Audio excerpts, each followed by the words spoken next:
Five teams. Five. That is the number of teams that have reportedly reached out to the San Francisco 49ers before the draft and were willing to not only pay Brandon Aiyuk's asking price, but to give assets in return in order to trade for the 49ers' number one wide receiver. So, what does that mean for the 49ers moving forward? We'll take a listen right here as Mike Florio of Pro Football Talk kind of gives the information of what led up to the draft, where the 49ers seemingly are in this process, and where we are potentially going. I don't know if anyone even knows, but take a listen as Florio kind of gives insight into what was actually happening prior to the draft starting and all the rumors swirling around Brandon Aiyuk potentially getting traded. Take a listen right here as he joins the Pat McAfee Show and discusses in further detail. How does everything play out in San Francisco with the Aiyuk situation? Is anything going to happen? Is he going to play for him this year? Like, how do you see that going? You know, it's funny. He'd been very compliant. He hadn't asked to be traded. There was a time before the draft where, as they were haggling over what he is worth, his agent was given permission to see if other teams would pay him what he was looking for. And at the time, it was $28 million a year. It's probably higher than that now because the market's changed. I'm told there were 5 teams that were ready to go and give him what he wanted, what the 49ers wouldn't give him. But they couldn't work out a deal with the 49ers for a trade. And, you know, from the 49ers perspective, this is where it gets a little screwy. You've got 5 other teams that were willing to pay him what he wants and give you something to get him. Why won't you just pay him what he wants? So he's taken the stand now. He's asked to be traded. We'll see if he shows up for camp. But one thing about the 49ers, we've seen guys, you got to be the squeaky wheel to get paid. You got to be Deebo Samuel, demand to be traded for weeks, and you get paid. Nick Bosa, hold out until right before the start of the season. You get paid. I think Aiyuk is shifting into, I'm done being a nice guy here because that didn't give me anything. I'm going to start agitating to either get the contract I deserve or get traded to a team that'll pay me. I think one thing we can all agree on, $14.1 million is criminally low for a guy who was a second-team All-Pro, second in the league in yards per target. He had 1,300-plus receiving yards on only 105 targets last year. Imagine what he could do if he was getting the ball thrown his way 180 times like CeeDee Lamb. San Fran's paid a lot of people. You don't think they're just waiting to see if Pearsall is a guy and then they can let Aiyuk hit the market? What do you think they ultimately end up doing here? I think what they would have liked to have done is hold everyone in place for one more year. Because next year they got to pay Brock Purdy. Next year it's probably goodbye to Deebo Samuel and George Kittle. Maybe Trent Williams moves on after this year. They wanted to hold this nucleus together and give it one more run at trying to get that Super Bowl win that they've been unable to get under Kyle Shanahan.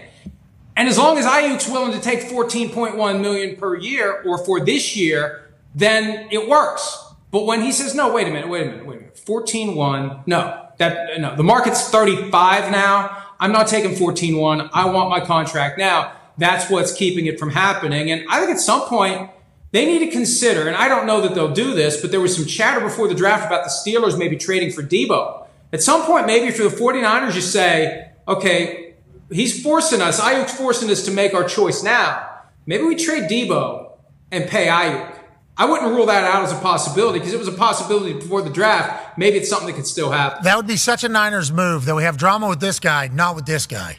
But we do have to make a play here, so we'll get rid of and then we'll bring in, just like they had Jimmy G. We bring it up. They had Jimmy G on a different field in training camp. They celebrated the Jimmy G era being over. Like they even ran a clip, everything, it's over. And then he ends up back playing meaningful minutes. It's like they have an ability to deal with the drama somehow over there in San Fran. Every good team's going to have to do that. So it is pretty interesting, that concept, right? Because we find ourselves in this situation where Brandon Aiyuk has requested a trade when it seems that the San Francisco 49ers were willing to shop Brandon Aiyuk. They were willing to allow his agent go out and negotiate deals.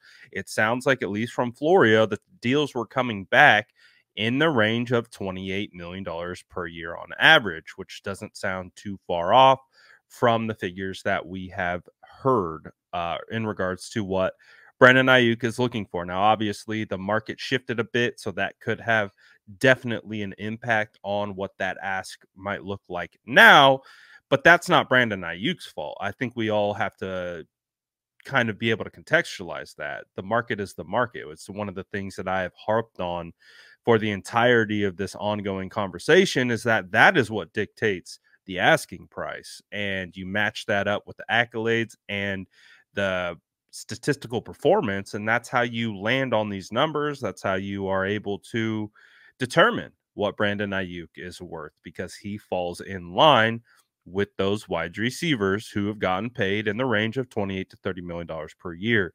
So where do we go from here? Mike Florio made a point. It's like, well, if you weren't going to trade him and you figured out what other teams were willing to pay, and then the market is able to, explode as it has, like, what's the plan? Like, what is the process moving forward? And I think that right now is the question that I've seen most regularly from 49er fans when talking about this situation. Is now, obviously, people are upset just by how it's all played out. But beyond that part of it, I think people just want to know, like, what is the plan? Like, what are we doing? Like, what are we trying to accomplish? What's the goal here? Are we going to trade Brandon Aiyuk? Are we going to allow another circus to occur in training camp where he's not going to be there? And that's yet again going to be an ongoing weekly, daily story as we progress. Like, where are we at? What's the ultimate goal here? Because from my understanding, I was under the impression that the ultimate goal was to win a Super Bowl. And it feels like having Brandon Aiyuk, who is an ascending player, 26 years old, you're paying for his prime. You already seen what he's able to do. You can definitely project out he can do even better if you were able to, just like Florio says, give him more targets, give him more opportunities to make plays, and he will absolutely live up to whatever that contract dictates. So I can only speak from my personal perspective at this current time. It's just I don't know what's happening. I don't know what the plan is. I don't know what the thought process is, because obviously I'm not a part of these conversations. I don't understand what the 49ers are discussing, and maybe what other things that might be connected to this that we're not thinking of, maybe future deals, other deals, things that someone, from our perspective has a really hard time being able to understand, because we're not in those meeting rooms. We don't know the plans that have been detailed and ironed out and all those different types of things. So bottom line, it sounds like a tough spot. It sounds like a tough spot for both sides. Obviously, watching the market explode is probably a pill to swallow for the San Francisco 49ers, when theoretically they could have got this done a lot sooner and probably saved millions of dollars as a result of that.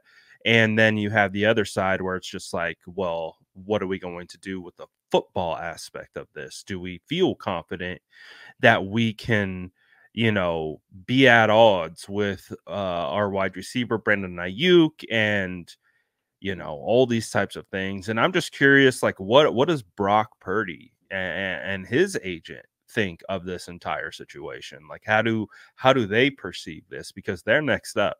They are next in line. And unfortunately, I do believe that Brock and his agent will have the leverage that maybe Aiyuk doesn't have, due to the 5th-year option being picked up.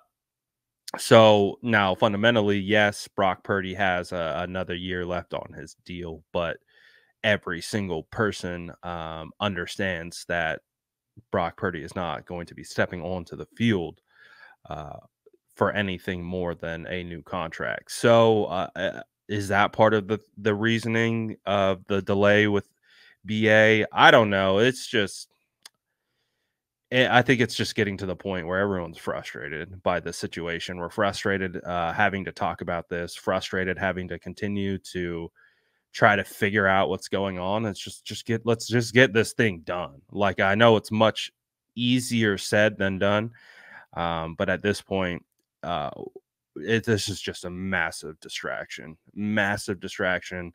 heading into a season where you got to get it done. And I don't know. It just doesn't feel right. Doesn't feel right how it's all going down. The Bosa situation didn't feel right. It just doesn't sit well. So I don't know what the future holds for this situation, but doesn't seem like it's trending in the right direction. Let me know what you guys think about it at this particular point. What do the 49ers do? Do they trade him? Do they keep him? Do they pay him? What should they do? You let me know in the comments below. And as always, make sure to like and subscribe for more updates.